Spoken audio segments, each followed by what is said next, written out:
Good evening, I'm Taylor Thomas with a CTV News update. The city of Hyattsville is remembering its popular late mayor. Funeral services were held at the First United Methodist Church of Hyattsville for Kevin Ward this morning. Residents and leaders paid their respect to Ward, who tragically took his own life on January 25th. One Hyattsville City Council member said he'll remember Ward as a father. He and his husband Chad adopted several children. And also were foster parents, and they'd often adopt children that had high needs, children that were difficult to find placements for, or children with disabilities they provide foster care for. You know, most people in the town knew him as a sneakerhead, okay? And he loved sneakers. He had hundreds of pairs of sneakers, and we would joke about that all the time. So. Ward was 44 years old. He leaves behind a husband and 2 children. You're not alone. That's the message Maryland officials are sharing with residents dealing with mental health issues. CTV's Katara Jones is in the control room with more. So many people were shocked to hear about the passing of former Miss USA Chesley Christ. The 30-year-old took her own life last weekend. In light of this tragic incident, Maryland health leaders want to remind Marylanders that there is support available. Residents can call 211, then press 1 and get connected to mental and behavioral health resources right here in Maryland. Deputy Secretary Dr. Alia Jones says there are several ways families can help struggling loved ones. The most important thing that they can do is make sure that their family member knows that they are available to them, that they are available to hear how it is that that they're doing, and won't judge them for how it is that they're doing. You're looking for differences. Is someone anxious a lot more than usual, having panic attacks, changes in their behavior?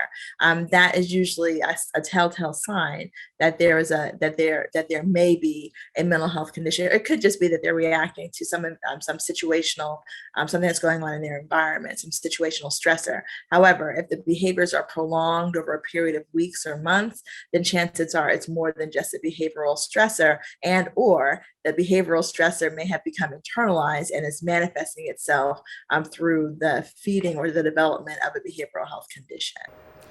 Again, Marylanders can call 211 and get help. These services are free and confidential.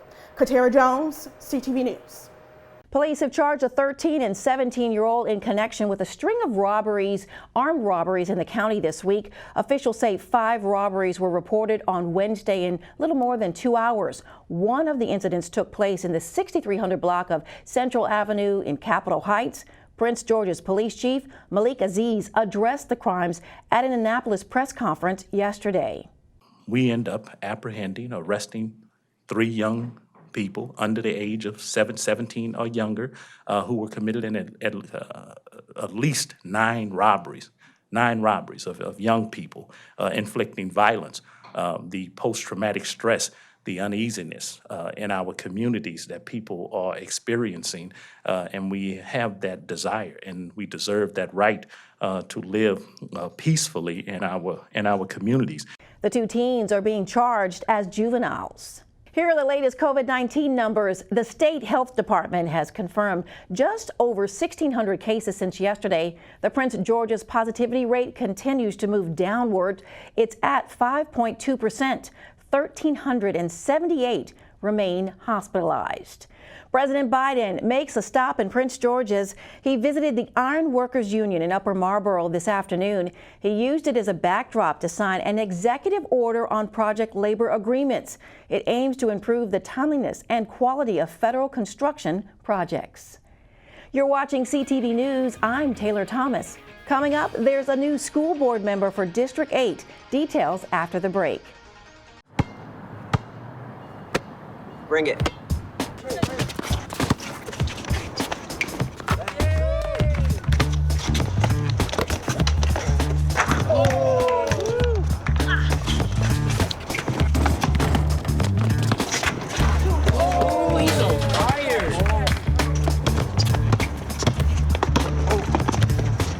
Time out, guys. I'm late to dinner.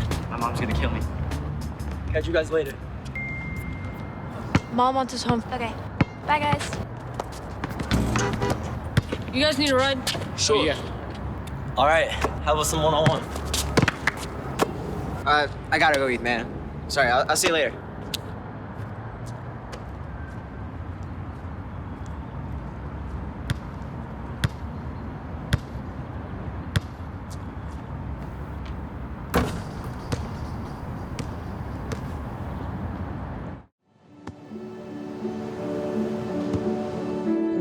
I don't remember how it started.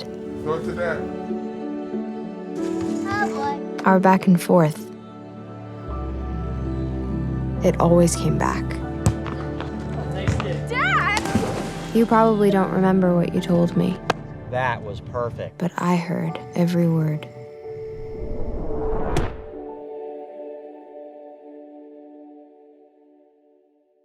Unofficial results are in for the special county council general election.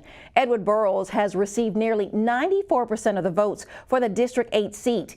He was the only person on the ballot this time, although there was a write-in candidate. The swearing in is scheduled for Tuesday, February the 15th. Burrows will replace Monique Anderson Walker, who resigned to run for lieutenant governor. County Executive Angela Alsobrooks has filled a vacancy on the county school board. She's appointed Madeline LaSalle to the District 8 seat, which was recently vacated by Edward Burrows. LaSalle will serve out the remainder of his term, which runs through December 2024. LaSalle is the founder of the nonprofit Latinas Leading Tomorrow. You may recall that the Alsobrooks administration recently came under fire from Hispanic leaders who allege her administration lacked Latino representation. As we reported yesterday, healthcare workers have left in droves since the pandemic began, creating a severe shortage of qualified personnel to handle COVID emergencies. One registered dietitian explains the frustration many workers feel when unvaccinated patients get sick and then ask for the treatment. And in terms of people that are unvaccinated, we're definitely seeing worse and worse severe disease. Many of times when they come in unvaccinated, all of a sudden they say, "Can I have the vaccine?" Well, it's too late. We've actually seen some mothers that have been unvaccinated have COVID, and when they deliver their baby, it actually does protect the baby, but the mom is still very ill. So we've seen that. But for the most part, it's mostly the unvaccinated. They're not having a great time. Next week, Nowicki explains why the pandemic pushed her to quit her job in the healthcare industry. The Arc of Prince George's says the governor's budget is woefully inadequate to address needs of the disabled. Executive Director Rob Maldon spoke before the Prince George's delegation this morning. He says the pandemic has made issues even more critical. We are really suffering in our ability to provide supports. Very similar to daycare, very similar to nursing, but in some sense worse, right? I understand nursing's down 20% vacancy rate. We're at 30% vacancy rate, so it's worse. And a lot of that has to do with the fact that the rates that the state have approved for DDA increases have not kept pace with minimum wage, and it is really tough to hire someone to do the kind of jobs that our staff do at retail minimum wage.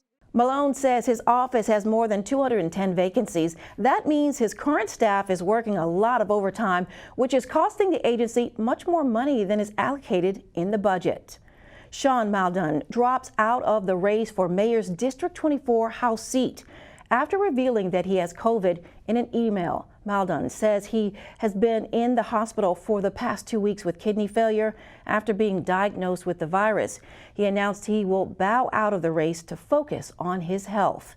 There are currently 5 other candidates running for the District 4 seat, according to the Maryland Board of Elections website. Former Democratic National Committee Chair and gubernatorial hopeful Tom Perez names his running mate. Perez has selected Shannon Sneed. Sneed is a former Baltimore City Council member. While serving on the council, Sneed spearheaded legislation to save city employees from losing their jobs on short notice. Sneed previously worked as regional director for U.S. Senator Chris Van Hollen. We'll be back in just a moment. Stay tuned. 1 in 365 African Americans battle sickle cell disease. I was one of them. Life back then was painful. I was in and out of the hospital and had frequent pain crises. A blood stem cell transplant is the only cure for sickle cell disease. I was fortunate to find a perfect match in my younger sister, but many patients do not have a compatible donor in their families, and Black patients have only a 23% chance of finding an unrelated donor. More Black donors are urgently needed to help save lives. It only takes a simple cheek swab to join the Be the Match registry. Learn more about becoming a donor and access free patient resources by visiting endsicklecell.org today. You or someone you know could be the cure for a patient battling sickle cell, like me. Prince George's police want your help locating a missing man. This is 59-year-old Gregory Cook. He was last seen in the 6,000 block of Parkland Court in District Heights last Tuesday. Cook is about 5 feet 6 inches tall. Anyone with information on his whereabouts is asked to contact police. Montgomery County Police arrest a Rockville man on sex trafficking and prostitution charges. He's 32-year-old Ernest Wilkerson. Wilkerson was arrested last week attempting to pick up a trafficking victim in Silver Spring. Detectives say he likely has more victims. They're asking anyone with information on Wilkerson to call them at 240-773-5958. A well-known figure in the region has been nominated to be the next chair of the Prince George's Planning Board. Peter Shapiro has been tapped to fill the position once held by Elizabeth Hewlett, who recently announced her retirement. In a statement issued by the county executive, Shapiro was called an internationally renowned leader in economic development, planning, and governance. Shapiro, who now heads the county's revenue authority, is a former member of the Prince George's County Council. His appointment requires council approval. The Prince George's County Council and the county executive approved a letter to the federal government regarding a land transfer known as Area 400. It includes more than 200 acres of land in Prince George's County that currently belongs to the federal government. Most of that land belongs to Nassau, and the feds have indicated they want to sell the property. The county's letter asked the property to be transferred to the Patuxent Research Refuge and the Parks Department. The state gets more money for its emergency rental assistance program. Governor Hogan says the program will get an additional $204 million in federal aid. The money is for tenants impacted by the pandemic. More than 40,000 renters statewide have received assistance since December of last year. For rental help, check the email and phone number on your screen. Let's get a quick check now on our 3-day weather forecast. Tonight, cloudy with a low around 22. Saturday and Sunday, sunny skies with temperatures in the low to mid 30s. Monday, mostly sunny with a high around 46. And that's your CTV News update. I'm Taylor Thomas. Good night.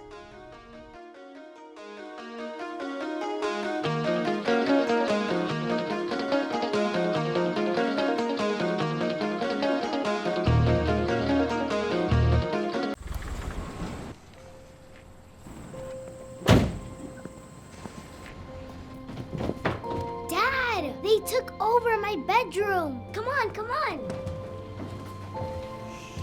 Okay, Dad. 1, 2, 3.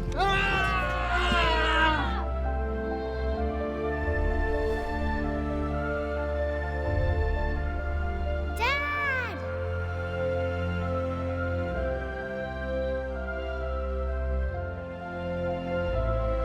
You saved me. Dad? Are you okay? I'm fine, dear.